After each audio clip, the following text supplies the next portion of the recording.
얼마나 잘 될지에 대해서 이제 추천하는 회사들인데요. 보시는 것처럼 엔비디아에서도 저희 회사에 투자를 하고 있어요. 그리고 저희 제품의 가장 큰 특징 중에 하나는 GPU 지원 쪽의 부분에 있어서는 다른 솔루션이 이제 접근할 수 없는 성능들을 가지고 있습니다. 그래서 골드만삭스와 엔비디아가 투자하고 있다고 보시면 되겠고요. 저희 제품군은 이전에는 H2O3나 스파클링 워터 같은 하둡 기반 또는 이제 파이썬 기반의 어떤 라이브러리 형태로 제공되던 제품이 이제 완벽한 솔루션 형태로 제공되는 드라이버레스 AI, AutoML 솔루션이 있고요.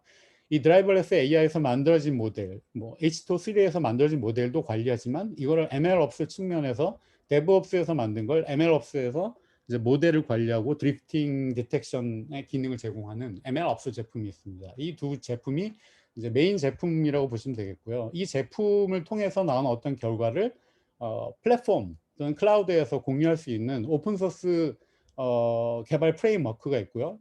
그다음에 클라우드 및 앱스토어가 있습니다. 뒤에 보여드리겠지만 단지 오토 ML의 업체가 모델을 만들고 그걸 평가하는 어떤 시스템뿐만이 아니라 이거를 더 나아가서 앱으로 개발하고 API끼리 상호 어떤 전체적인 인티그레이션 될 수 있는 어떤 프레임워크 내에서 동작할 수 있는 전체적인 그 개발 플랫폼 프레임워크를 제공하고 있어요. 그거를 저희는 H2O AI 클라우드라고 부릅니다. 그래서 이 부분에 대한 것도 잠깐 소개해 드릴게요. 저희는 작년부터 한국은 영업을 시작했고요.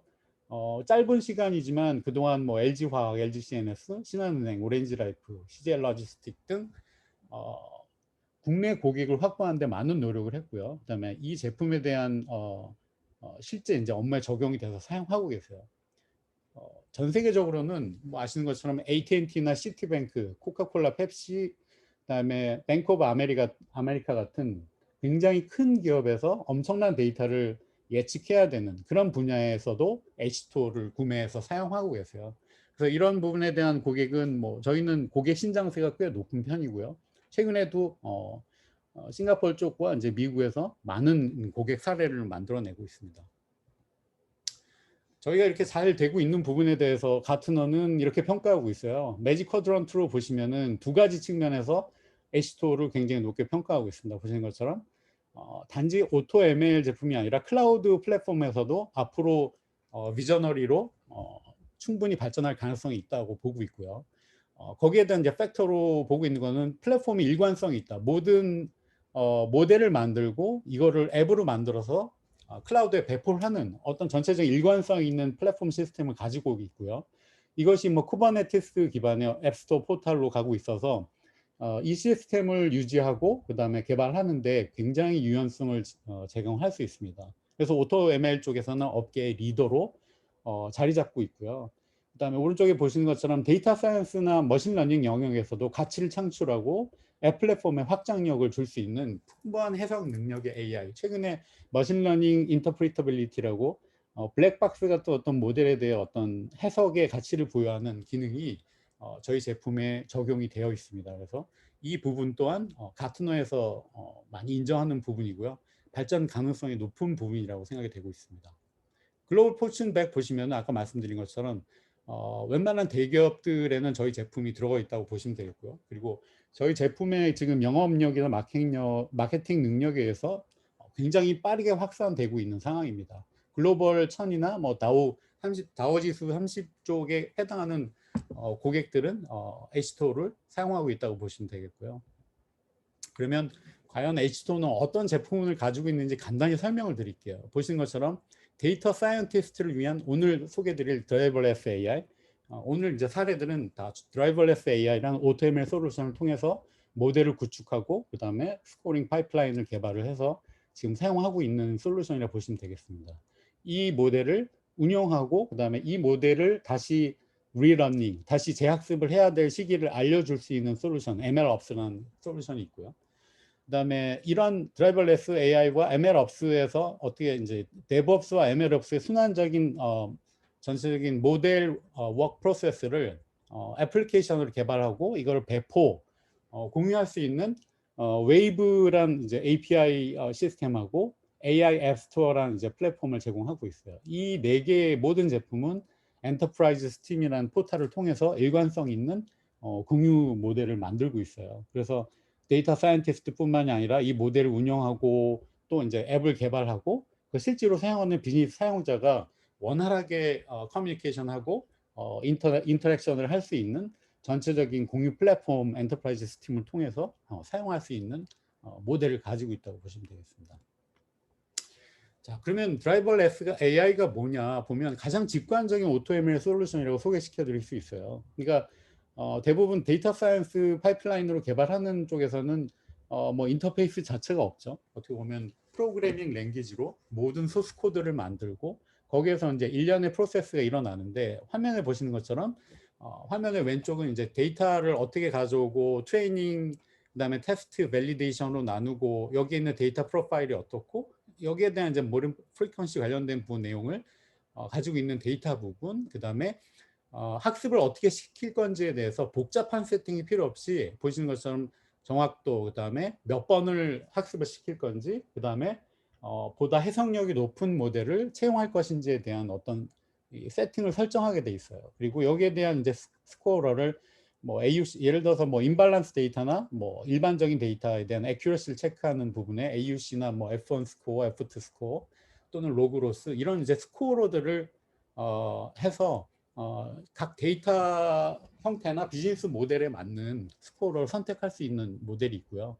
뒤에도 설명드리겠지만 엑스퍼트 세팅이라는 부분이 있어서 이렇게 간단화된 UI 인터페이스를 실질적으로 파이프라인처럼 굉장히 복잡하게 세팅할 수 있는 전문가 설정 부분이 있습니다.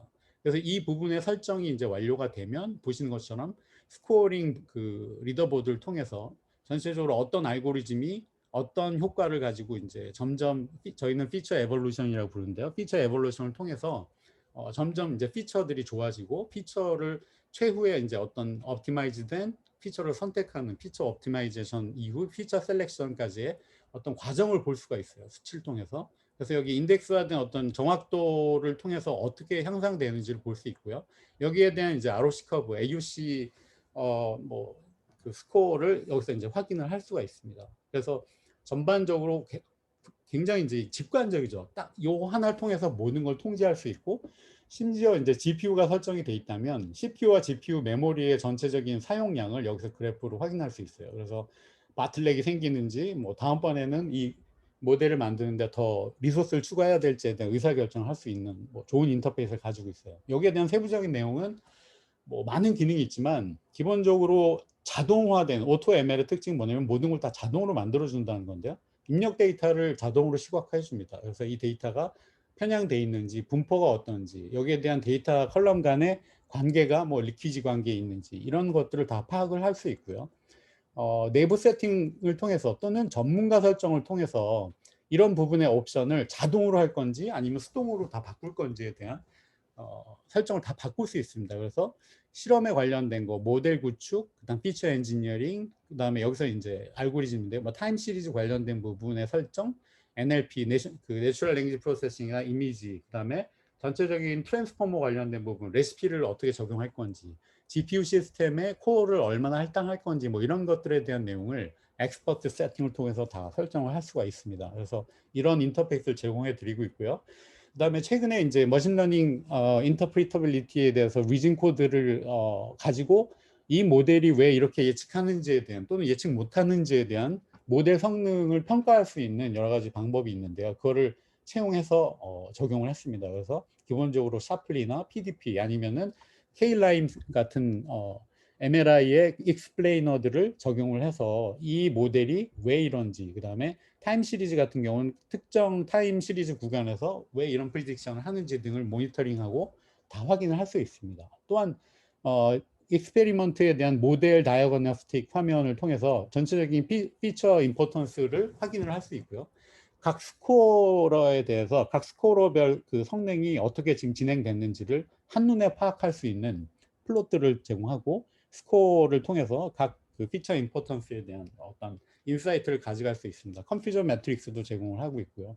그래서 컨퓨전 매트릭스를 통해서 전체적인 그 임발란스 형태도 볼 수 있고, 프리시전 리콜에 대한 어떤 값을 통해서 임발란스 데이터에 대한 어떤 전략적인 인사이트를 확보할 수 있는 인터페이스를 제공하고 있습니다. 이 부분은 데이터 사이언스한테 굉장히 중요한 기능 중에 하나라고 보는데요. 드라이버레스 AI는 익스페리먼트를 끝나면 오토독이라는 그 모델 보고서를 제공을 합니다. 이건 뭐냐면 지금까지 일어났던 피처 엔지니어링, 그 다음에 파이널 모델, 앙상블, 그 위에 모델을 만들고, 그 다음에 거기에 대한 이제 머신러닝 인터페이스까지 모든 과정을 드라이버레스 AI가 보고서로 만들어줍니다. 그래서 보시는 것처럼 트레이닝 세트와 테스트 세트의 시프트가 몇 퍼센트 일어났는지, 그 다음에 익스페리먼트의 파이프라인이 어떻게 지금 지나갔는지, 그 다음에 뒤에도 나오지만 뭐 크로스 밸리데이션의 뭐 K 폴딩을 어떻게 했는지에 대한 전체적인 크로스 밸리데이션, 뭐 밸리데이션 프로세스들을 직접 표로 다 보여주고 있고요. 여기에 해당하는 피처 에볼루션의 어떤 전체적인 상황, 그 다음에 파이널 모델이 어떻게 앙상블되어 있는지, 그 다음에 각 스코어로의 어떤 성능이 지금 어떤지를 이렇게 보고서로 보여줍니다. 그러니까 만약에 이런 게 없다면은 실질적으로 매번 기업에서 어떤 모델을 만들고 보고를 할 때 이걸 일일이 다 만들어야겠죠. 만들고 여기에 대한 해당 내용을 다 파워포인트나 워드로 만드셔야 될 거예요. 근데 이런 보고서가 만약에 제공이 된다면 굉장히 좀 유용할 거라는 생각이 들고, 어떻게 보면 데이터 사이언스에 필요한 어떤 비용이나 뭐 추가되는 어떤 시간들을 많이 절약할 수 있게 되는 거죠. 지금까지 이제 드라이버 LS AI에 대한 설명을 드렸고요. 그다음에 최근에는 MLOps가 이제 점점 각광을 받고 있습니다. 뭐 그 이유는 뭐 다들 아시겠지만 알고리즘이 새로 나오고 뭐 하루에도 뭐 몇백 개 논문이 쏟아지잖아요. 그거를 다 볼 수도 없는 상황이고요. 알고리즘을 통해서 어떻게 보면 액큐러시나 전반적인 모델의 성능을 향상하는 건 아직도 진행은 되고 있습니다. 근데 그게 점점 미비해질 거라는 어떤 예측이 있죠. 거기서 이제 대두된 어떻게 보면 MLOps, 머신러닝 오퍼레이션 쪽 관점에서 보는 MLOps가 대두되고 있는데요. 보신 것처럼 모델 중심의 AI가 점점 이제 데이터 중심의 AI로 바뀌고 있다.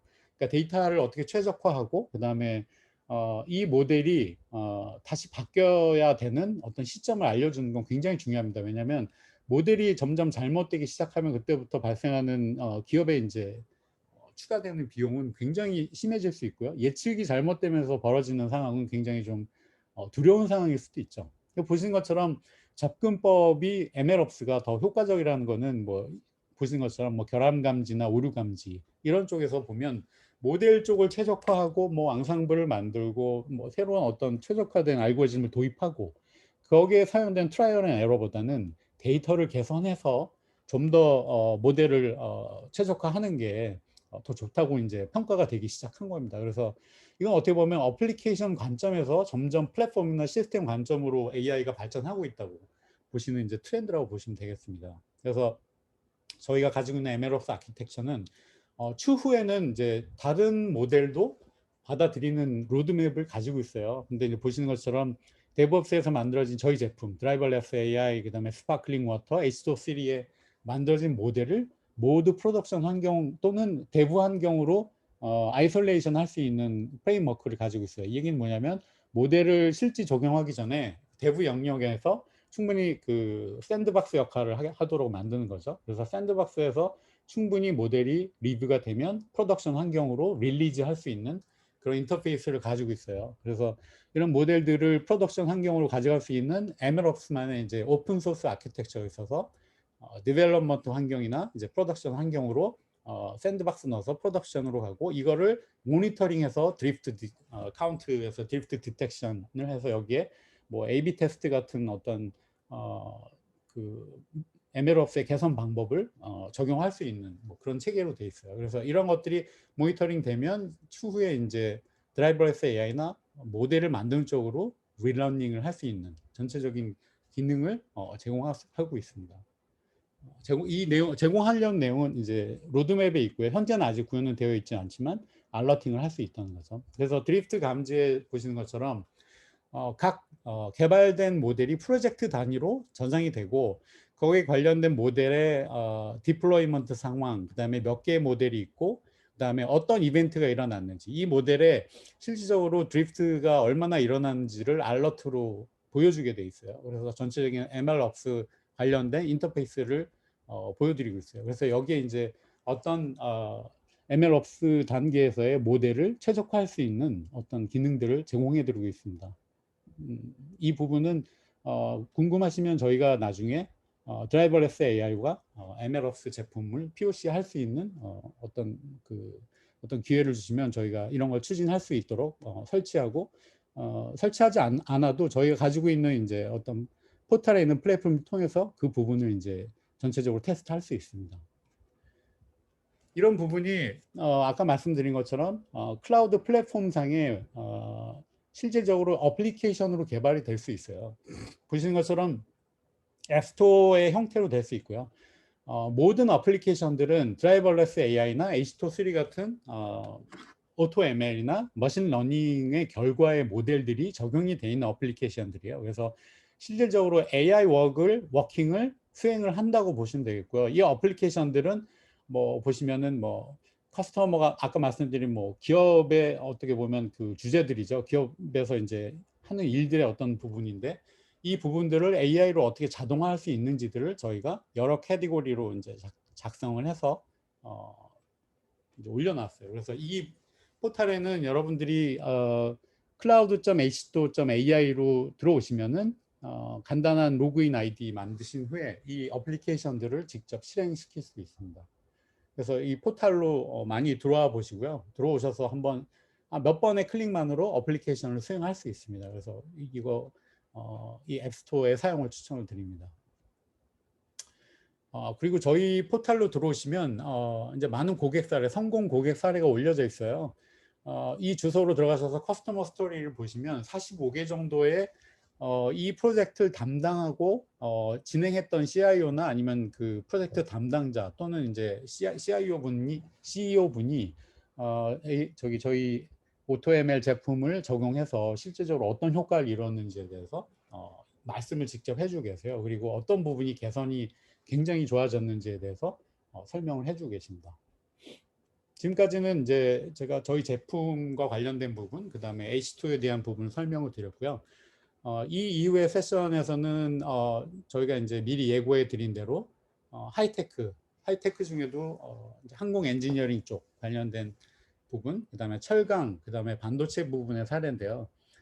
이 부분은 저희 이제 싱가포르 에이펙에서 저희 파트너사와 전략적인 어떤 관계로 접근해서 이제 한 프로젝트들이고요. 뭐 실제 어떤 프로젝트의 사례들이기 때문에 여기에 관련된 어떤 적용된 부분이나 어떤 기술들은 실제로 뭐 여러분이 요청하실 경우 저희가 이 부분을 저희가 프레젠테이션하고 POC를 진행할 수 있는 그런 기회를 가질 수 있습니다. 그래서 이게 이제 뭐 꼭 맞지는 않을 수 있지만 어떻게 보면 하이테크 부분에 있어서 뭐 최근 대두되고 있는 비즈니스 사례, 오류를 어떻게든 미리 예측을 해서 그 오류를 효과적으로 갈 수 있는, 효과적으로 볼 수 있는 그런 사례를 간단히 좀 공유하고자 합니다.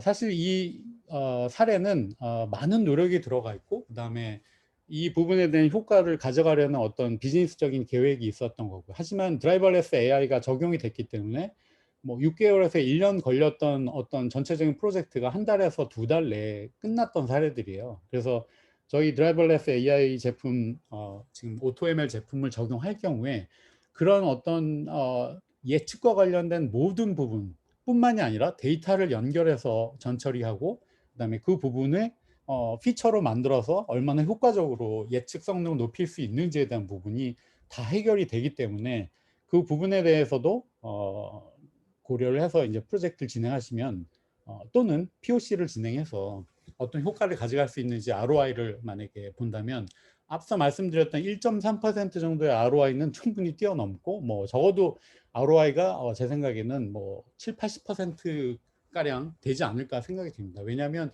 기존 데이터 사이언스 그룹에서 진행했던 3, 4개월 또는 6, 7, 8개월의 어떤 파이프라인 개발 공정이 거의 1, 2주로 끝났거든요. 그래서 드라이버레스 AI에 오토ML을 적용하면 그 부분에 있어서 개발 부분이 상당히 단축이 되고요. 그 다음에 파이프라인에서 뭐 예를 들어서 3개월에 한 번 예측할 수 있는 거를 3시간 동안 예측을 10번을 돌릴 수 있는, 그래서 예측의 평균을 더 많이 가져갈 수 있는 장점이 있습니다.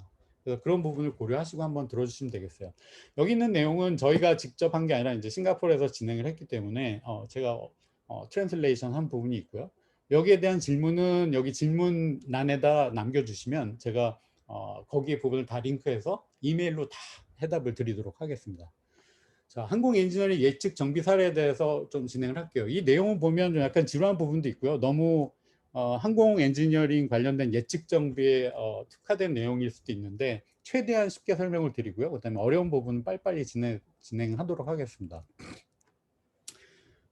항공 정비뿐만 아니라 모든 정비에서는 크게 지금까지 사후 정비와 예방 정비로만 나눠졌었어요. 그 이유는 뭐냐면 예측이라는 게 있었죠. 예전에도 뭐 리그레션 모델이나 이런 걸 통해서 통계적인 접근을 통해서 어느 정도의 정확도로 예측을 하고는 있었어요. 근데 그런 부분이 이제 획기적으로 좋아졌기 때문에 사후 정비와 예방 정비의 개념 자체가 많은 비용을 추구하고요. 그다음에 실질적으로 정비를 수행을 해도 예측 정비만큼 그렇게 효과적이지 않다는 얘기죠. 또는 효과적으로 가도 예방 정비 부분에서 보시는 것처럼 지속적인 비용이 들고요. 여기에 이제 어떤 인력들이 적용이 돼야 되는 그런 어떤 단점들이 있는 거죠. AI 시대에서 좋은 부분은 이런 부분을 예측 정비라는 형태로 가져갈 수 있고요. 예측 정비라는 건 뭐냐면은 실질적으로 오류가 나기 전 뭐 몇 시간, 며칠, 몇 주를 실질적으로 클래시피케이션 모델로 가져가서 이거를 이제 분류 모델로 가져가서 아주 위험한, 중간 위험한 또는 조금 위험한 이런 상태로 어떻게 보면 스테이터스를 가져갈 수 있다는 큰 장점이 있는 거죠. 그래서 이 부분을 저희는 RUL이라고 부르더라고요. Rest Useful Life Cycle 뭐 이렇게 부르더라고요. 이건 뭐냐면 이게 언제 오류날 건지에 대한 잔여 수명을 계산하면 이게 언제쯤 뭐 망가지겠구나. 차를 운전하는 저희들 입장에서도 그렇죠. 차가 퍼지기 언제쯤 퍼질 거다에 대한 액큐러시가 좀 높은 부분으로 저희가 할 수 있다면은 그때는 뭐 여행을 가지 않겠죠. 그래서 예측 정비는 상당히 중요한 개념이라고 생각이 됩니다. 그래서 예측 정비의 이제 중요한 부분은 뭐냐면 뭐 그냥 바이너리 클래시피케이션으로 생각하기 쉬운데 뭐 아시겠지만 최근에 오토메일은 뭐 이제 멀티 클래스를 지원을 하기 때문에 보시는 것처럼 뭐 노멀한 상태는 이제 롱이라고 보고 그다음에 리스키 구간, 어전트 구간 이렇게 세 가지로 또는 네 가지로 나눠서 여기에 대한 클래시피케이션을 레이블링을 해서 이제 진행을 할 수 있게 되는 겁니다. 좀 복잡하고 이제 지루한 내용을 간단하게 설명을 드릴게요. 여기서 이제 전반적으로 보는 거는 HPC란 고압 압축기 부분이에요. 뭐 항공기가 엔진이 이제 2개가 있는 게 있고 뭐 4개가 있는 게 있죠. 근데 저도 예전에 비행기 탈 때 2개가 있는 거 되게 불안하더라고요. 이거 나가면은 떨어질 것 같으니까. 그러니까 엔진에는 IoT 센서들이 있어서 4가지 부분에서 주요 데이터를 가져온다고 합니다. 압축기 부분과 터빈 부분이에요. 그러니까 이 프로펠러가 돌면서 공기를 빠르게 회전해서 가져온 다음에 그게 압축이 되는 거죠. 공기가. 그래서 거기다 불을 붙여가지고 확 터지면서 이제 터빈에서 이제 기류가 나오는 거죠, 뒤에. 그래서 압축기와 터빈이 이제 중요한 팩터고요, 엔진에서. 여기에 이제 IoT 센서들이 다 숨어져 있다고 보시면 되겠습니다. 많은 데이터들을 IoC 센서에서 가지고 있는데요. 그런데 이제 가장 크리티컬한 부분은 이제 압축기 부분이라고 해요. 그 HPC 하이 프레셔 컨트롤러인가 뭐 그렇게 지금 부르는데 펜 회전 컴포넌트 성능 저하를 측정하는 게 가장 중요한 거죠. 그래서 이게 이제 가장 큰 뭐 이거 외에 다른 팩터들도 중요하겠죠. 뭐 온도라던가 엔진이 뜨거워지는 뭐 온도일 수도 있고요. 여러 가지 이제 팩터들이 있는데 여기서 이제 가장 중요한 예측의 이제 주제로 삼는 거는 HPC와 관련된 부분입니다. 그래서 여기에 있는 올 코드들 보면 이렇게 많아요, 굉장히. 그래서 이 파라미터들을 이제 측정을 하면 되는 거고요. 이 파라미터의 뭐 전체 값이 트레시홀드 넣으면 이제 위험 상황 뭐 이렇게 알러팅을 줄 수 있는 거죠. 항공기 엔진의 유효 수명 예측을 위한 전체적인 스테이터스는 뭐 보시는 것처럼 이거 C 레벨이라 그래요. 이거 보는 이유는 그 해수면 고도가 제일 뭐 지면 고도라고 생각하는 것 같아요. 높은 데 있으니까. 그래서 C 레벨이라고 하고 해수면 고도에 있을 때의 상태 그리고 제일 중요한 건 42,000피트에서 크루징을 하나 봐요. 그러니까 여기서 이제 높이 변화 없이 계속 날아간다는 거죠. 그리고 이제 하강하는 이걸 원 사이클로 보는데 중요한 거는 이제 C 레벨에서 출발할 때하고 그다음에 요 부분이 중요하겠죠. 사이클에서 이제 떠 있는 거하고 시작하고 떠 있는 게 중요하죠. 착륙하고 난 이후에 이제 오류는 생겨도 이제 고치면 되니까. 그래서 이 부분에 대한 피 레벨과 42,000피트 레벨을 전체적으로 상황을 모니터링 할 거고요. 그다음에 항공기 엔진의 유효 수명은 보시는 것처럼 각 엔진 터빈이나 이런 부분에 압축기 부분에 IoT 센서가 지속적으로 데이터를 보내주고 있어요. 이것도 마침 뭐 빅데이터 같은 부분이기도 하죠. 그래서 테스트 조건은 아까 말씀드린 것처럼 해면 고도와 42,000피트의 상공 상태를 컨디션으로 가져가고 있고, 여기에 대해서 오류 코드를 데이터로 그 클래스 데이터로 이렇게 가져오는 그런 이제 전체적인 아키텍처를 가지고 있어요. 그래서 이거를 이제 데이터 수집기라는 부분에서 텍스트 파일로 데이터를 저장하는 뭐 그런 식으로 되어 있어요. 그래서 이 부분에 대해서 측정되는 데이터를 다 트레이닝 데이터와 테스트 셋으로 다 스플릿을 하고요. 그 다음에 여기에 이제 레이블링을 하는 거죠. 그래서 이 데이터를 컬렉션을 합니다. 일단은 그 가져온 데이터들에 보면 이제 캡처 데이터의 주요 주제는 뭐 온도, 압력, 그 다음에 여기서 뭐 공기가 이제 흐름이 뭐 이렇게 막힌다던가 아니면 뭐 여러 가지 기류 등의 그 데이터를 시계열 데이터로 저장하고요. 그리고 이게 이제 작동하는 게 패턴이 좀 있습니다. 보면 그러니까 시작 시점에서는 정상 작동하고요. 그 다음에 시계열 동안에 이제 작동 이후에 이제 산화이 소프트 날면은 점점 리스키해지겠죠. 뭐 위험 순간이 될 수도 있겠죠. 그래서 특정 시점에서 이제 오류가 발생하는 어떤 데이터 패턴을 갖고 있어요. 그래서 학습 데이터와 테스트 데이터 세트를 약간 좀 나눠서 여기서 이제 전략적으로 머디피케이션 했는데요. 학습 데이터에서는 일단은 트렌드가 그래요. 장애가 발생하면 장애까지 이제 확인이 되고, 장애 이전까지 보면 결함이 이제 계속 커지는 양상을 보입니다. 그러니까 대부분의 패턴이 비슷하다는 거죠. 그다음에 각 엔진의 이제 마지막 항목은 결국에 이제 고장이 나는 그런 이제 데이터 테스트 학습 데이터 세트를 가지고 있고요. 이거는 이제 장애 상황만 일단은 학습을 해야 되니까 장애 상황에 대한 데이터를 다 컬렉션 한 거고요. 그다음에 테스트 데이터 세트는 이거와 다르게 뒤에 설명드리겠지만 시스템 오류 이전에 이제 종료되게끔 만들었어요. 그래서 종료된 이후에 나머지 구간을 RUL로 이제 판단을 해서 데이터에 붙이는 그런 전략을 적용했습니다. 그래서 예측 목표는 테스트 세트에서 이제 오류 발생 직전에 남은 그 엔진 작동 주기, 그러니까 뭐냐면 아까 원 사이클이라고 했죠. 그러니까 몇 번을 비행할 수 있을지 그거를 이제 예측을 하는 겁니다. 그러니까 앞으로 한 3번에서 4번 정도의 비행을 할 수 있어요. 또는 뭐 요번 비행에서 위험할 수 있습니다. 뭐 이런 걸 예측을 해야 되겠죠. 그래서 이제 예측 목표는 그거고요. 그다음에 엔진이 이제 오류 없이 작동할 마지막 작동 주기 이후의 작동 주기수. 그 얘기는 뭐냐면은 특정 시점에서 작동이 멈춘 것까지의 어떤 그 나머지를 RUL로 하는 그 부분을 얘기를 하는 겁니다. 그래서 예측 목표를 이렇게 수행을 설정을 했어요. 그래서 데이터의 전처리가 좀 필요합니다. 이 부분은 저희 드라이버레스 AI에서는 기본적으로 데이터의 전처리와 관련된 부분은 레시피란 형태의 파이썬 코드 이런 거를 적용할 수 있고요. 그다음에 저희 쪽에서 미리 만들어진 레시피 코드들이 있어요. 그거를 인터페이스 상에서 직접 코딩을 하시거나 아니면은 저희 사이트에서 다운로드 받거나 아니면 만드셔서 올리신 다음에 주로 많이 쓰는 레시피를 적용해서 이런 데이터의 어떤 그 데이터 먼징이나 데이터 전처리 관련된 부분을 자동화하실 수 있습니다.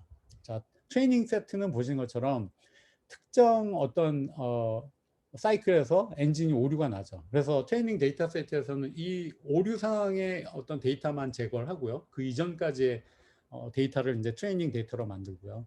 그래서 이 데이터는 주로 저희 레시피로 처리를 해도 되는데, 이 프로젝트에서는 기존에 이제 R을 쓰고 계셨나 봐요. 그래서 R에 있는 이제 데이터 프레임으로 데이터를 읽어드린 다음에 여기에 이제 뭐 뮤테이트 함수나 아니면 바인딩 함수 같은 걸 이용해서 컬럼을 만들었어요. 그래서 중요한 거는 트레이닝 데이터에서 RUL 값을 어떻게든 추가를 해야 돼요. 계산해서 넣어야 되는데, 이 부분은 기존에 이제 IoT 데이터를 어떤 아이디어를 통해서 데이터를 추출하고 그걸 다시 컬럼으로 만드는 그런 작업을 수행을 했어요. 그래서 이 부분이 뭐 그렇게 어렵지는 않습니다. 그리고 데이터 RUL을 계산을 하고 나면 그 남은 사이클이죠. 이 남은 사이클 값의 데이터를 4개의 캐테고리로 나눴어요. 아까 말씀드린 것처럼 앞으로 많이 남았어. 200회 이상 사이클 비행을 해도 돼. 200회 이상 해도 되고 미디엄 정도, 그다음에 숏. 앞으로 50회 이내, 50회 이상 가면은 문제가 생길 수 있고 50회 밑으로 가면은 이거 분명히 이제 크리티컬하다라고 이제 기준을 세워놨습니다. 그래서 4가지 클래시피케이션으로 이제 그 프리딕션을 할 수 있는 데이터 익스페리먼트 모델을 수행을 하게 됩니다. 여기에 이제 레이블링을 수행을 했고요. 그래서 데이터 전처리 부분은 뭐 이런 아이디어를 넣은 것 같아요. 일단은 전체 맥스 사이클을 다 계산을 하고 그 맥스 사이클의 부분을 아이디로 그 엔진 아이디별로 조인을 해서 거기에 이제 폴트 모드하고 옵션을 넣었어요.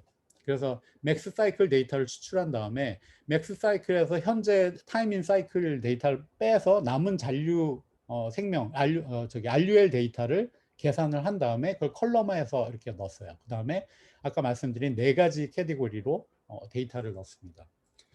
0도 제거하고요. 그래서 지금까지 설명해 드린 것처럼 트레이닝 세트 데이터에 지금 현재 엔진의 컨디션 데이터, 그 다음에 이 컨디션에 해당하는 폴트 모드, 그리고 여기에 이제 잔류 그 생명이 있는 유스풀 라이프 사이클 데이터, 여기에다 레이블링 처리를 해서 트레이닝 세트를 이제 드라이버 레스 AI에 가져가면 피처 엔지니어링을 통해서 모델을 생성하게 됩니다. 테스트 데이터 전략도 좀 비슷합니다. 이거는 테스트 세트 같은 경우는 데이터 정지 시점에서 아까 말씀드린 n번까지를 이제 계산을 해서 이 부분을 똑같이 RUL 컬럼으로 만들어요. 그래서 RUL 컬럼을 텍스트로 뽑은 다음에 별도의 컬럼으로 만들어서 붙입니다.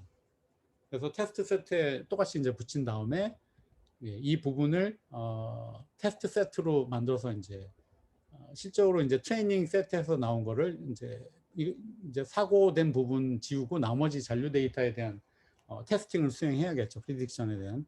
그래서 이 부분에 대한 데이터를 전처리를 했어요. 그러니까 여기에 대한 더 자세한 내용이 있는데 제가 그건 다 뺐어요. 그 내용이 너무 좀 자세하고 그래서 결론적으로 이제 굉장히 미니멀하죠. 앞부분에 데이터를 전처리를 통해서 그 잔류 수명을 계산을 해내고 그 잔류 수명 데이터를 트레이닝 셋으로 이제 학습을 한 다음에 테스팅을 해서 이제 애큐러시를 많이 뽑아낸 상황이에요. 이걸 만약에 보시는 것처럼 예측 모델 생성 파이프라인으로 개발을 하시게 되면 데이터 취합을 해야겠죠. 그리고 전처리를 통해서 다 일일이 데이터 전처리 하셔야 되고 그다음에 뭐 피처 엔지니어링 계속 하셔야 될 거예요. 그러니까 가장 좀 페인풀하다고 생각하는 거. 그러니까 저희가 굉장히 좀 힘들다. 이걸 또 해야 돼 뭐 이런 부분이 앞부분이죠. 대부분 데이터를 피처 엔지니어링 하기 전까지 이제 데이터를 수집하고 이 부분에 이제 데이터를 어떻게든 효과적인 학습 형태로 만드는 게 좀 제일 중요한데요. 그래서 이제 피처 엔지니어링 통해서 모델을 학습하고 모델 생성하는 여기서도 이제 모델 학습을 뭐 여러 가지 알고리즘을 해서 뭐 성능을 봐야겠죠. 그래서 이 부분은 이제 데이터 사이언티스트가 굉장히 경험도 많고 그러면 이제 뭐 최근에 뭐 라이츠비엠 알고리즘 하나만으로도 뭐 굉장히 좋은 성능을 내고 뭐 그런 부분이 있긴 하지만 GPU를 뭐 써서 뭐 지금까지 하는 이런 것들 보면은 대부분 피처 엔지니어링이나 요 임발란스 데이터에 대한 그 처리를 굉장히 힘겨워 하시고요. 그다음에 거기에 대한 모델의 성능도 굉장히 안 좋아서 불만이 좀 많으시더라고요. 그래서 그 부분에 대해서 오토ML이 처리할 수 있는 어떤 굉장히 옵션들이 많습니다. 보시는 것처럼 H2O의 이제 드라이버레스 AI가 이 모든 걸 다 자동화를 해주는데요. 그러니까 저는 이제 처음에 이 제품을 보고 맨 처음에 거의 할 게 없다는 생각이 들었어요. 그냥 클릭하면 결과가 나왔거든요. 그리고 그 결과가 뭐 그 베이스라인 모델 이상으로 굉장히 좋았어요. 그래서 처음엔 다 오버피팅이나 뭐 이런 걱정을 했는데 이 보면은 뭐 모노토니시티나 뭐 퍼뮤테이션을 제공하거나 적용을 하거나 할 수 있는 엑스퍼트 세팅의 굉장히 세세한 부분의 모델들이 있고요. 그다음에 이미지 관련해서는 캐글에서 진짜 많이 쓰였던 뭐 레스넷이나 뭐 그 인셉션 같은 거 그런 것들이 최근에 이제 뭐 되게 개선돼서 나온 알고리즘이 지금 막 적용이 돼 있어요. 그런 이유가 아까 이제 앞에서 설명드린 것처럼 저희가 이제 캐글 그랜드 마스터 뭐 1위, 3위, 뭐 4위, 뭐 9위 뭐 이런 식으로 저희가 많이 보유하고 있거든요. 그러니까 전 세계 그 10위권 안에 드는 사람 중에 반이 저희 회사에 있어요. 그래서 이분들의 어떤 노하우나 레시피들이 제품에 많이 적용이 돼 있습니다. 그래서 저희 제품이 애큐러시나 성능 면에서는 타의 추종을 좀 불허한다고 저는 생각하고 있어요. 그래서 이 데이터 사이언스 쪽에서 어떻게 알고리즘 적용하고 타임 시리즈도 그렇고 NLP도 그렇고 꽤 성능이 좋은 편입니다. 그래서 저희 쪽 제품이 애큐러시 측면에서는 굉장히 많은 좀 효과를 가져가고 있다고 보여지고요. 보시는 것처럼 뭐 데이터 퀄리티 앞부분에서 저는 컬럼 드로핑이 좀 중요한 상황인 것 같아요. 그러니까 어떤 뭐 애큐러시보다는 모델의 일반적인 일반화 성능이 항상 중요하잖아요. 예측을 위해서는. 그래서 그 부분을 담보할 수 있는 부분은 대부분 피처 엔지니어링이나 앞부분에 이제 피처 에볼루션에서 다 진행이 된다고 생각하는데, 이 보면은 데이터 퀄리티를 그러니까 모델이 좋게 나올 수밖에 없게끔 앞에서는 작업을 많이 하는 거예요. 그리고 아시겠지만 대부분 모르시겠지만 피처 엔지니어링 쪽에 해당하는 게 48개에서 50개 정도의 과정이 있어요. 그 48개에서 50개의 프로세스를 거쳐서 데이터를 컬럼을 다 처리를 하고 있고요. 그다음에 한 20개 정도의 인코딩 방법을 통해서 에볼루션, 피처 에볼루션을 진행합니다. 그러니까 제네틱 알고리즘 통해서 피처를 생성을 하고요. 그다음에 기본적으로 최근에 한 익스페리먼트에서는 2개 컬럼만 주셨는데 256개의 피처 에볼루션을 해서 여기서 16개 피처 셀렉션 하는 걸 봤어요. 그러니까 이거 오토ML을 써야 될 만한 충분한 이유 중에 하나는 제가 보기엔 피처 에볼루션 이쪽 기능이 굉장히 막강하고, 예, 이렇게 잘 만들어야 모델이 잘 나오죠. 그래서 이 부분에 대한 게 오토ML의 가장 큰 장점이라고 생각이 돼요. 그래서 이 부분을 다 처리를 하는 겁니다. 그래서 여기는 뭐 화면보다는 어떤 결과값을 넣었는데요. 보시면은 C랩에 있으면 뭐 지면에 있으니까 엔진이 그렇게 고장 날 일이 많지 않죠, 대부분. 그래서 데이터들이 대부분 헤빌리 임발란스한, 예, 그러니까 굉장히 임발란스된 데이터, 아노말리처럼, 예, 그렇게 된 데이터들이에요. 그래서 여기서 파이널 모델이 보면 임발란스드 XG 부스트 GBM이 적용이 됐고요. 예, 스코어를 보시면 이렇게 이제 결과가 나왔어요. 그래서 파이널 테스트에서 이제 93.47 AUC가 그렇게 나왔어요. 그리고 C레벨에서도 이렇게 보시면은 이게 C레벨이죠, 둘 다. 그래서 여기서 나온 피처 임포턴스를 보면 아마 비슷한 게 나올 거예요. 저기 뒤에 이제 42,000PT에서도 가장 중요한 피처 센서들의 피처 임포턴스를 보면 아마 앞부분이 비슷할 것 같고, 예, 아마 뒷부분이 다를 겁니다. 그래서 뒤에 설명을 드릴게요. 그래서 C레벨에서 피처 중요도가 이렇게 쭉 나왔고요. 각 센서별 얼마나 이제 크리티컬한 센서들이 영향을 미치는지 리스트를 보여주고요. 42,000피트에서는 이제 라이트GBM 모델로 굉장히 이제 크리티컬한 모델에서 유연성을 좀 제공하고, 그다음에 다이나믹한 알고리즘이죠. 라이트GBM이 적용되어 있고요. 보시는 것처럼 피처 임포턴스도 이제 앞부분은 아마 제일 중요한 그 팩터에 대한 건 아마 비슷하게 나왔을 거예요. 그래서 여기에 대한 결론을 보시면 C레벨과 32,000피트에 대한 공통 주요 센서의 어떤 순서나 피처 임포턴스는 비슷해요. 보신 것처럼 그 내용은 보면 제일 중요한 거는 뭐 아까도 말씀드린 것처럼 비행기 엔진의 성능은 공기의 압축 공기의 프레셔 관련된 부분, 이게 제일 중요하다라고 판단하고 있고, 그 다음에 당연히 뭐 기름이 끊어지면은 엔진이 돌지 않겠죠. 그래서 이 두 부분, 그 다음에 온도에 관련된 부분을 공통적인 주요 센서의 피처 임포턴스로 이제 얘기를 하고 있고요. 그 다음에 보시는 것처럼 하지만 크리티컬한 레벨 42,000피트에 이제 상공 크루징하고 있는 레벨에서는 센서 6번이 중요하다. 센서 6번 보면 이제 프레셔 부분, 압축 공기 센서가 제일 크리티컬한 부분으로 이제 피처 임포턴스에서 판단이 되고 있는 겁니다. 제가 이 부분은 이제 애플리케이션으로 개발된 거를 좀 보여드릴 수 있을 것 같아요. 저희가 아까 말씀드린 저희 이제 웨이브 앱 사이트가 있어요. 이거 보시는 것처럼 많은 웹 앱들이 이제 만들어지고 있고, 이 앱을 만드는 기준은 보시면 이제 각종 캐테고리가 있어요. 보시면 이제 인사이트를 줄 수 있는 거, 그다음에 머신러닝 부분, 뭐 또는 비지도 학습 관련된 부분, 뭐 컴퓨터 비전, 그다음에 뭐 MLI가 적용된 어떤 그 부분, 그다음에 포캐스팅, 주로 이제 최근에 이제 코비드 19에 대한 전체적인 그 확산 추세를 AI로 이제 보는 부분에도 저희 H2O가 이제 참여를 하고 있고, 그 결과를 공유를 하고 있어요. 그다음에 이제 NLP, 아까 말씀드린 언스퍼바이즈드, 그다음에 뭐 파이낸셜 서비스, 최근에 이제 바이오나 헬스케어 쪽에 관심이 높아지면서 이쪽 앱이 꽤 많이 좀 들어가 있어요. 이 관련된 부분은 아까 말씀드린 것처럼 cloud.ec2 AI에 들어오셔서 한번 눌러보시고 한번 직접 보실 수 있게 말씀을 드리고요. 제가 이제 말씀드리고 싶은 건 아까 그 항공기 관련된 프리딕티브 메인터넌스 부분이 이제 웨이브의 앱으로 개발이 돼 있어요. 저희는 이제 아까 HPC 부분만 했죠. 그 하이 프레셔 컨디셔닝 컨트롤러인가 그 부분. 그러니까 압축 터빈에서 나온 데이터를 압축 공기를 가져온 IO 센서 부분인데 이 프리딕티브에 실질적으로 이제 적용될 수 있는 거는 뭐 엔진 기계음의 소리나 아니면은 각 그 부품의 어떤 이미지, 부품 이미지의 디펙을 눈에 보이지 않는 부분을 보신 것처럼 이미지를 통해서 디펙을 확인해서 위험이 있다라고 볼 수 있고요.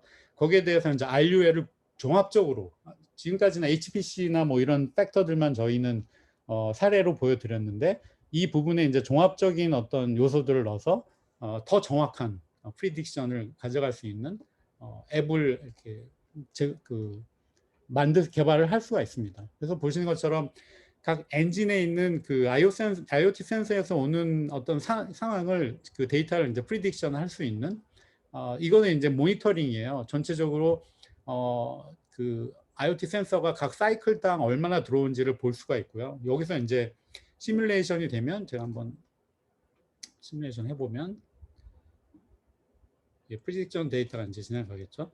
보시는 것처럼 특정 터빈 엔진의 이제 부분에서 이제 워닝이 되는 엔진들이 있어요. 이건 뭐 연수도 있겠고 아까 말씀드린 여러 가지 팩터에 의해서 시뮬레이션 되는 건데요. 여기 보면은 전반적으로 EN9에 관련된 이 엔진 부분이 페일 됐어요. 짧은 시간에 페일이 됐다고 지금 보고가 돼 있고요.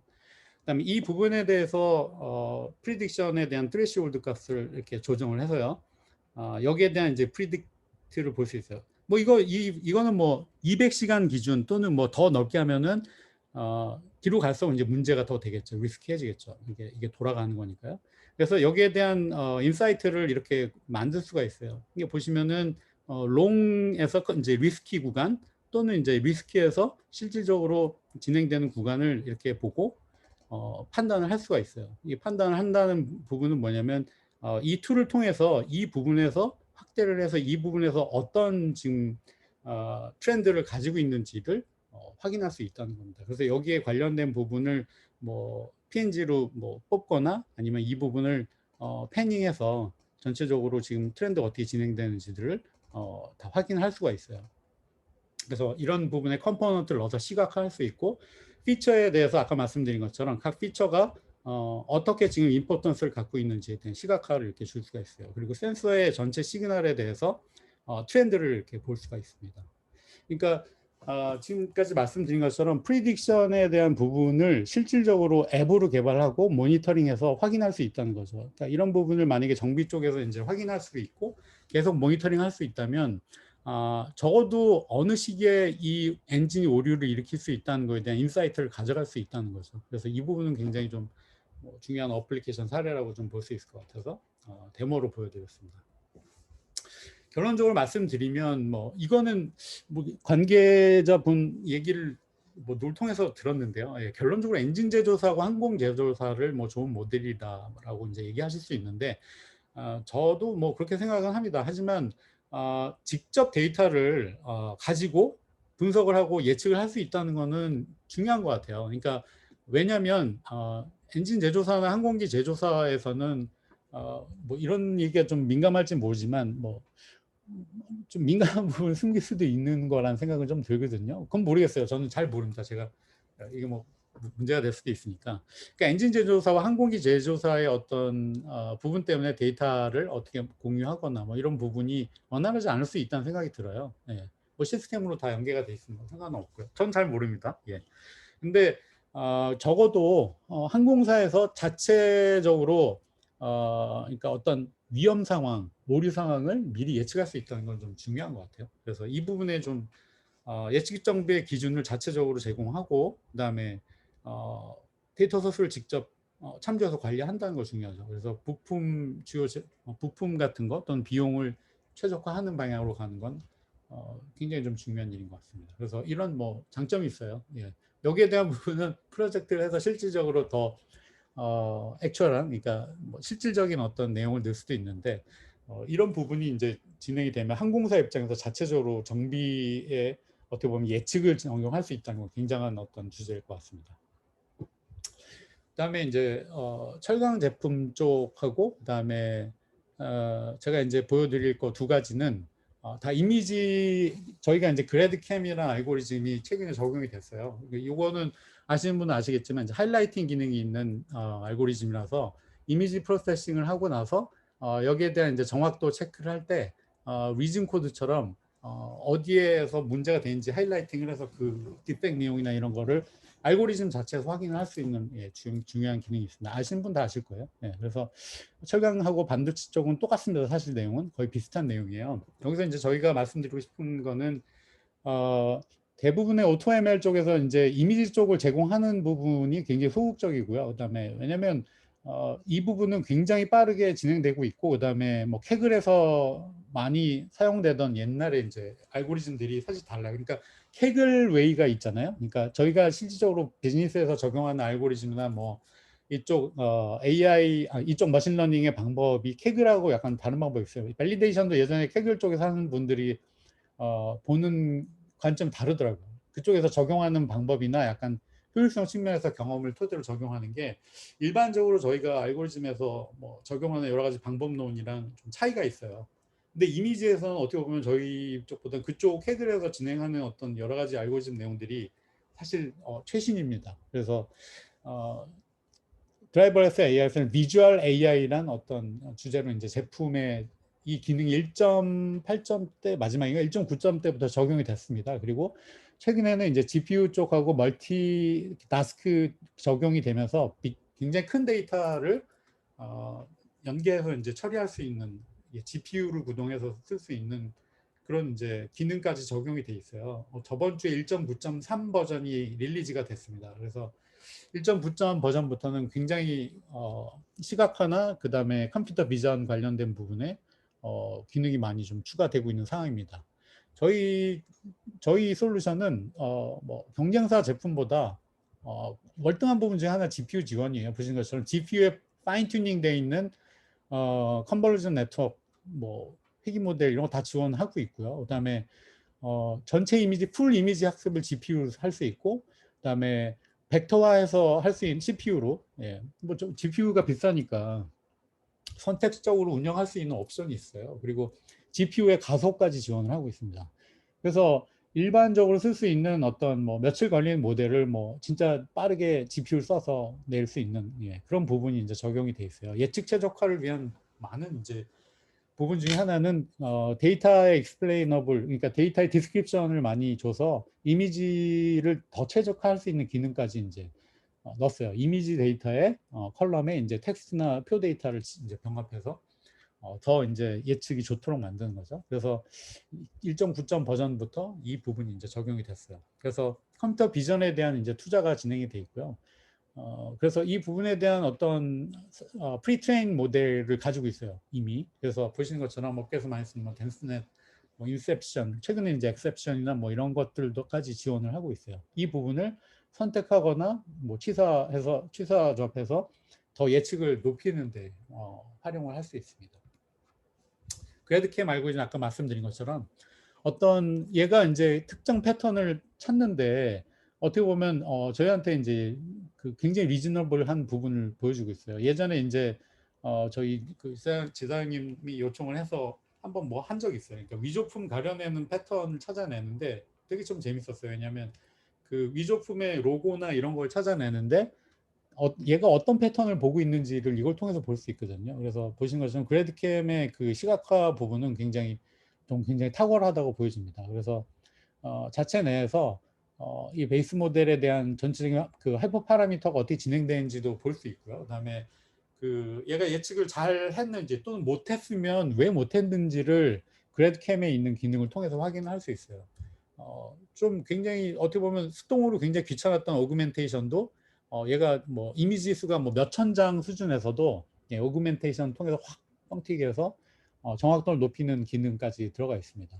그래서 이 부분이 좀 상당히 좀 재밌었어요. 이 부분이 적용이 되어 있습니다. 그래서 적용된 거 보면 그 세베스탈이는 러시아 철강 회사인 것 같아요. 뭐 한국이나 뭐 요 주위에 있는 뭐 적용이 돼서 보여드리면 되게 굉장히 좀 좋겠는데 예, 러시아 쪽 이제 사례입니다. 이 철강 회사는 철강만 만드는 게 아니라 완제품이나 그 부분 제품들까지 이제 제조해서 만드는 회사예요.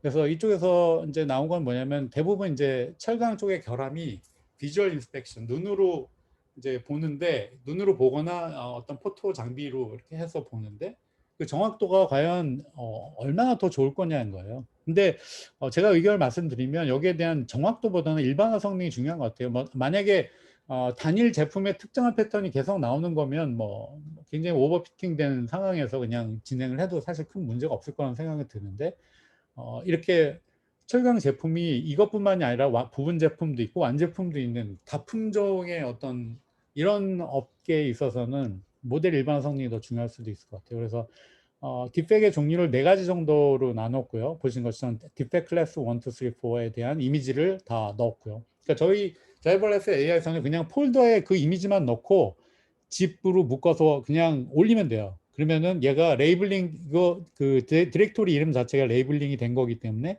레이블링이 됐다고 판단하고 그다음에 이제 익스페리먼트를 진행합니다. 주로 로그 로스로 보고 프리트레인드 된 그 컨버전 아키텍처 상에서 이제 알고리즘을 다 선택을 하면은 얘가 이제 성능을 더 좋아지고 그다음에 GPU를 디텍션을 하기 때문에 저기 오른쪽에 보시는 것처럼 GPU가 설치되어 있을 경우에는 GPU 이네이블 뜨면서 이제 GPU 옵션이 진행이 됩니다. 그래서 이제 모델 보면은 꽤 좋게 나왔고요. 여기에 대한 이제 테스트를 해보면 그래드캠의 이제 기능들을 보여드릴 수 있을 것 같아요. 트루 클래스가 4인데 이제 프리딕티드 4죠. 대부분 90% 이상의 이제 정확도로 찾아냈어요. 대부분 이렇게 보시는 것처럼 왜 이게 딥팩인지에 대해서 학습한 내용을 토대로 이제 표시를 해주는 겁니다. 그래서 빨간 쪽은 굉장히 이제 높은 쪽이고요. 정확도가 딥팩의 그게 높은 쪽으로 보여주고 있고, 그다음에 거기에 대한 이제 색깔로 계층을 보여주고 있는 거예요. 중요도에 따라서. 예, 그래서 이렇게 결함부의 클래스를 판별할 수 있습니다. 예. 그래서 이 부분에 대한 성능은 이미 이제 이 그래드캠을 적용을 해서 프로젝트를 했기 때문에 여기에 대한 부분은 계속적으로 지속적으로 발전시킬 수 있는 내용일 것 같고요. 그다음에 이런 부분이 POC로 진행이 돼서 뭐 대기업에서는 이미 이런 거 하고 있겠죠. 큰 철강 회사에서는 아마 이런 부분을 하고 있나요? 예, 이런 부분은 비즈니스 모델에 따라서 뭐 더 효과적일 수도 있을 것 같아요. 이제 반도체도 비슷합니다. 웨이퍼인데 저희가 이제 그래드캠을 이용해서 딥팩을 찾아내는 방식은 비슷하고요. 여기는 이제 중국의 이제 미르랩이라는 데 정확한 그 회사 내용은 모르겠고요.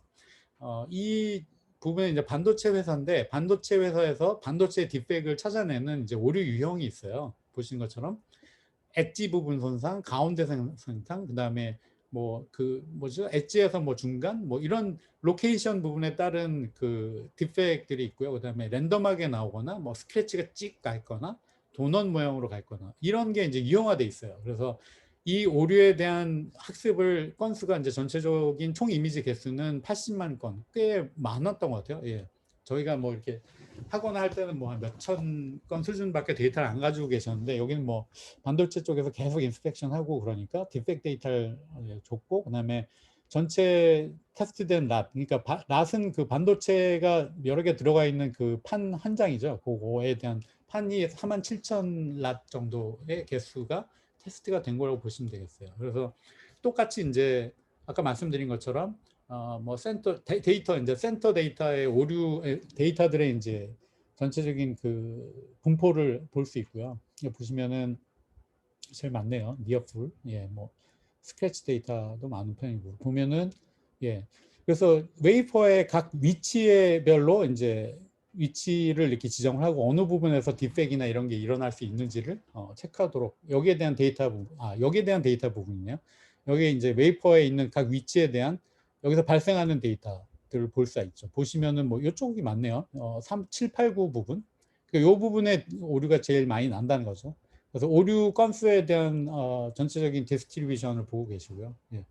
보면은 뭐 임발란스 데이터보다는 뭐 대부분 예, 데이터가 고르게 좀 분포하는 예, 그런 경향을 보이고 있다고 보시면 되겠습니다. 그래서 아까 말씀드린 것처럼 트레이닝 테스트로 나누고 폴더로 이렇게 나누신 다음에 집을 하면 돼요. 트레인 데이터, 테스트 데이터. 오그멘테이션 기능이 있기 때문에 데이터의 개수에 만약에 4건이면 여기에 대한 오그멘테이션은 뭐 4 곱하기 한 뭐 8, 10, 12 정도로 뻥튀기 해서 오그멘테이션 자체를 합니다. 그래서 데이터셋을 올려서 이제 디펙트 데이터에 대한 프로파일을 볼 수 있어요. 이거는 이제 데이터 올리고 나면 여기에 대한 썸네일로 이렇게 볼 수가 있어요. 아, 이런 이미지를 올렸구나. 그래서 드라이버레스 AI를 통해서 이제 오류 샘플을 보시면은 뭐 이런 것들이에요. 뭐 센터의 유형은 이렇게 샘플에 나 있고요. 엣지는 요 끝 쪽에 이렇게 나 있는 거. 그다음에 스크래치는 쫙 이렇게 가 있고 이런 게 어렵죠. 엣지록이나 뭐 엣지링 뭐 이거는 뭐 반도체 쪽에서 일하시는 분의 그 디펙 유형은 잘 알고 계실 거라는 생각이 들어요. 근데 이게 보면은 약간 뭐 센터하고 뭐 엣지록인데 뭐 센터에 좀 있거나 이런 게 좀 애매한 부분도 좀 있더라고요. 그래서 이게 이제 얘가 어떻게 테스트하나 보면 이거는 이제 보면 기본적으로 트레이닝하고 이거는 데이터 세트에 따라서 5 이상 높으면 얘가 피처 엔지니어링 굉장히 많이 합니다. 그러니까 데이터를 많이 오그멘테이션을 많이 한다거나 하고요. 인터프리티를 좀 높여야겠죠. 왜냐하면 이런 케이스의 경우에는 해석력이 높은 데이터를 그 피처나 이런 모델을 선택을 해야 되기 때문에 아무래도 그 인터프리터비티를 좀 높여서 세팅하는 경향이 있고요. 이미지 모델에서는 CNN 아키텍처에 필요한 모든 알고리즘을 다 선택을 해서 지금 이제 수행을 했습니다. 그래서 이제 보면 뭐 AUC 레벨도 그렇게 뭐 나쁘지 않고요. 이 데이터에 대한 트레인 밸리데이션 로스를 보시면 전체적으로 이제 드랍아웃 하기 전에 언더핏 되기 전에 이제 빠져나가는 전체 모습을 볼 수 있고요. 로그로스의 이제 로그로스로 보죠. 대부분 로그로스는 이제 잘못된 거에 대해서 가중치를 더 주는 방향으로 보는 거기 때문에 전체적으로 진행된 게 뭐 나빠 보이지 않습니다. 그래서 그래드캠 익스플레네이션으로 보면 이 딥팩의 어떤 부분을 보는지를 얘가 볼 수가 있어요. 그래서 트루 클래스하고 엣지링에 대해서 얘가 이제 하이라이팅 하는 걸 볼 수 있어요. 보면 효과적이죠. 이 부분에 대해서 이걸 딥팩이라고 학습했기 때문에 찾아낸 거고요. 그다음에 이 부분에 대해서도 대부분 잘 찾아내는 것 같습니다. 지금까지 이제 설명 제가 그 시간 딱 맞춘 것 같은데요. 저희 제품에 대해서는 아까 말씀드린 것처럼 클라우드 사이트로 들어가서 직접 확인하실 수 있고요. 그다음에 저희 지사장에 계신 유효정 상무께 요청하시면 저희가 솔루션 도입을 위한 상담, 그다음에 POC 뭐 여러 가지 또는 앞단에 라이센스를 뭐 며칠간 사용하실 수 있도록 지원해드린 부분까지 하고 있어요. 일단은 질문 한번 좀 시간 좀 되나요? 질문 한번 볼까요? 지금 Q&A 주신 질문들 제가 답변 드린 것들이 있고요. 채팅에 주신 질문들도 제가 거의 대부분은 답변을 드렸습니다. 마지막 질문이 비주얼 AI하고 NLP 쪽에서 프리트레인 모델을 사용하는 것으로 보이는데 오픈소스 모델을 사용하는지 자체 개발한 모델이 있는지 이런 질문 주셨는데 기본적으로는 둘 다 있습니다. 둘 다 기본적으로는 자체 오픈소스 모델 사용하고 자체 개발한 모델도 있습니다. 위쪽에 제가 답변했던 것도 한번 살짝 보시죠. 대단하고요. 유상무님 대단하신 것 같아요. 유상무님이 사실 제자리에서 일하셔도 돼요. 이상한 얘기 하시면 안 됩니다. 일단은 오토 데이터 레이블링 기능은 없고요. 오토 데이터 레이블링이라 그러면 뭐 무슨 난수처럼 그 매겨집니다. 슈퍼바이즈 러닝 할 때처럼 이렇게 레이블링이 그렇게 되고요. 오토 레이블링 자체, 그러니까 의미 있는 오토 레이블링을 하진 않습니다. 그리고 딥러닝 모델, 비주얼 AI, 전통적인 머신러닝 뭐라고 했죠? 그건 뭐 당연하죠. 전통적인, 왜냐하면 아까 말씀드린 그 저희 제품의 어떤 아이디어나 기능은 그랜드 마스터들의 의견들이 포함이 됩니다. 캐글의 그랜드 마스터들의 경험이 녹아 있다고 보시면 돼요. 그래서 엑스퍼트 세팅 보시면은 그런 한 30% 이상은 다 그랜드 마스터들의 레시피들이에요. 제가 보기에는. 그다음에 비주얼 AI 외에 딥러닝이 생성된 일단은 텐서플로우 모델 그다음에 텐서플로우 파이토치를 파이토치 NLP 쪽 파이토치 그다음에 이미지 쪽 텐서플로우를 지원하고 있고 거기에 대한 옵션들이 있습니다. 써주셨네요. 그다음에 비주얼 AI 일단 내용이 제가 보기에는 다 예전에 하셨던 거 비슷해요. 뭐냐면은 오픈소스이기 때문에 장점과 단점이 있어요. 그러니까 장점을 극대화한 게 저희 제품들이라고 보시면 되고요. 단점은 어떻게 보면 오픈소스들이 포함이 돼 있다는 거죠. 그리고 오픈소스가 좀 가장 큰 장점은 많은 사람들이 쓰고 그다음에 거기에 대한 얘기들을 피드백으로 주시기 때문에 제품이 굉장히 최적화되어 있어요. 보신 것처럼 이거 말씀드린 것처럼 이 드라이버레스 AI는 벌써 1.9점 모델에서 매달 서브 마이너 버전이 갱신이 되고 있습니다. 올해 1월부터 지금까지 지금 1.9.2에서 1.9.1에서 1.9.3까지 거의 한 석 달 동안 이제 마이너 버전이 계속 업데이트되고 새로운 기능이 다 추가가 됐어요. 그래서 이런 부분을 보면 제품에 이제 굉장히 큰 자신감이 있다고 보시면 될 것 같습니다. 질문은 이 외의 질문은 뭐 이메일로 주시고 그다음에 주셔도 될 것 같고요. 그다음에 제가 듣기로 저희 이제 파트너사에서도 많이 들어오셨다고 들어서 예. 뭐 저희가 이제 뭐 지원을 뭐 이렇게 너무 바빠서 그리고 일들이 굉장히 많아요. 그래서 그런데 있는데 최대한 저희가 지원 드리는 거 약속을 드리고 뭐 저희 이제 밤낮으로 일하고 있습니다. 그러니까 많은 저기 호응 부탁드립니다. 뭐 이상으로 네, 할까요? 예, 일단 저희가 시간을 조금 원래 3시까지가 목표인데 시간이 조금 늦었고요. 오늘 참석해 주신 분들 다시 한번 감사의 말씀드립니다.